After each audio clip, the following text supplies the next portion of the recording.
เก็บมันไว้อยู่หรือบอกเสื้อตัวนั้นที่เซ็นให้กันก่อนจากลามีแต่หอยรูปเก่าที่เคยถ่ายกันมาจำได้บอกว่าในภาพนั้นมีใครแดวันเวลาผ่านเลยยังบ่เคยจะลืมเลือนเปรียบเหมือนทุกอย่างที่เกิดขึ้นในเมื่อวา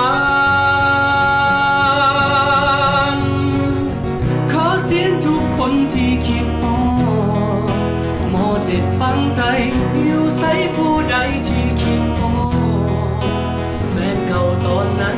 หรือยังได้ใส่ชีวิตร่วมกันยินดีนำเด้อ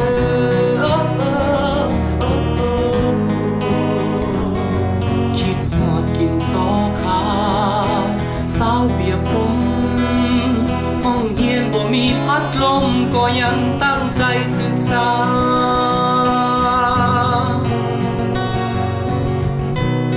ถึงคืนและวันจะหมุนไป5 ปี10 ปีพันคืนหมื่นวันนับจากนี้ภาพเก่าเหล่านั้นมันจำฝังใจบอกเคยลืมติดอยู่ภายในสิ่งดีๆชีวิตโมบายมิตรภาพเหล่านั้นมันยังจำบ่ลืมเลือนเปรียบดังเหมือนทุกอย่างที่เกิดขึ้นในเมื่อวานขอเสียงทุกคนที่คิดพอมอเจ็ดฟังใจอยู่ใส่ผู้ใดที่คิดพอแฟนเก่าตอนนั้นหรือยังได้ใส่ชีวิตร่วมกันยินดีนำเด้อคิดหอดกินซอขาวสาวเปียกผมห้องเรียนที่ฝึกอบรมจนพวกเขาได้ดี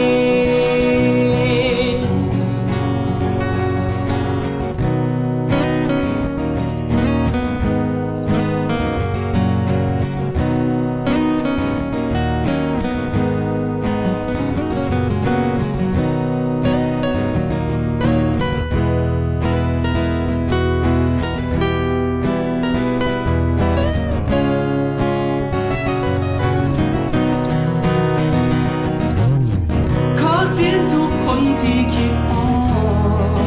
มอเจ็บฝังใจอยู่ใส่ผู้ใดที่คิดพอแฟนเก่าตอนนั้นหรือยังได้ใส่ชีวิตร่วมกันยินดีนำเด้อคิดหอดกินซอขาวสาวเปียกผมห้องเรียนที่ฝึกอบรมจนพวกเขาได้ดีขอเสียงทุกคนที่คิดพอมอเจ็ดฟังใจอยู่ใส่ผู้ใดที่คิดพอแฟนเก่าตอนนั้นหรือยังได้ใส่ชีวิตร่วมกัน